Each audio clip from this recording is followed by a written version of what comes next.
Let's turn our attention now to the retail sector. Jute Sanith, our colleague, spoke to Kumar Rajagopalan, CEO of Retail Association of India, RAI, on the sidelines of the Chennai Retail Summit.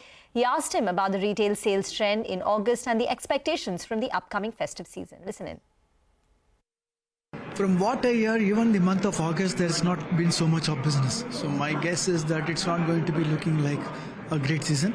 Also, normally July, August is discount season, but most of the retailers have not seen so much of offtake thanks to giving discounts.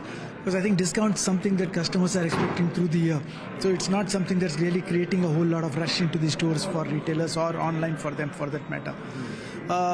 But like I said, the festival season is always interesting. There are pockets that's already showing some amount of business increase. For example, jewelry, customers have started buying. Also the fact that the duty structure for jewelry has got reduced in the country. That's bringing back a lot more business for at least jewelers who are doing official businesses, because the difference between international prices and Indian price is not so high. So things like this are happening. We'll have to wait and watch where things go from there. And we'll talk about the festive season in just a bit. Before that, if you could just ascribe reasons as to why you're seeing, sustained dampening in sentiment with regard to the last 3 months, August included now.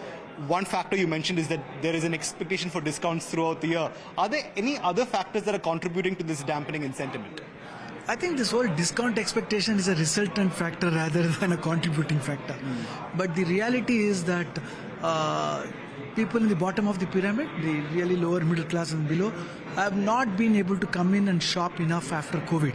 And that's always been the big input for the entire retail community, and people are in that segment are not really shopping well. People in the middle have got a different kind of an issue. They have, from what I hear from various sources, is that many of them have gone ahead and bought really large items in the last 2 years' time after COVID. They bought large televisions, they bought large they bought very high expensive mobile phones, they bought houses, etc. And they are now facing the EMI issue for them in their pocket. So they are also kind of hesitating to look at least the discretionary part of their expenditure. As far as the rich are concerned, I don't think there has been any problems at all. That business is doing well for all our retailers, because wherever it's a high premium kind of an item, that's doing well.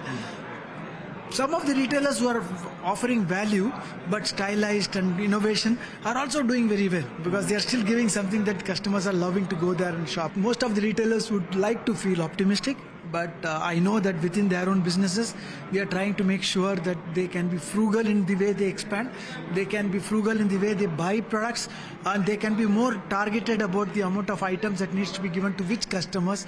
And I think that's where they're putting their money in.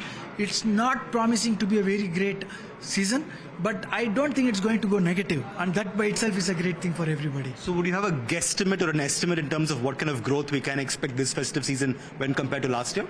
I would like a 7 to 10% growth. Of course, about 10% would be the most perfect for everybody, but I'm not so sure it will happen. Okay, let's slip into a break. Up next, the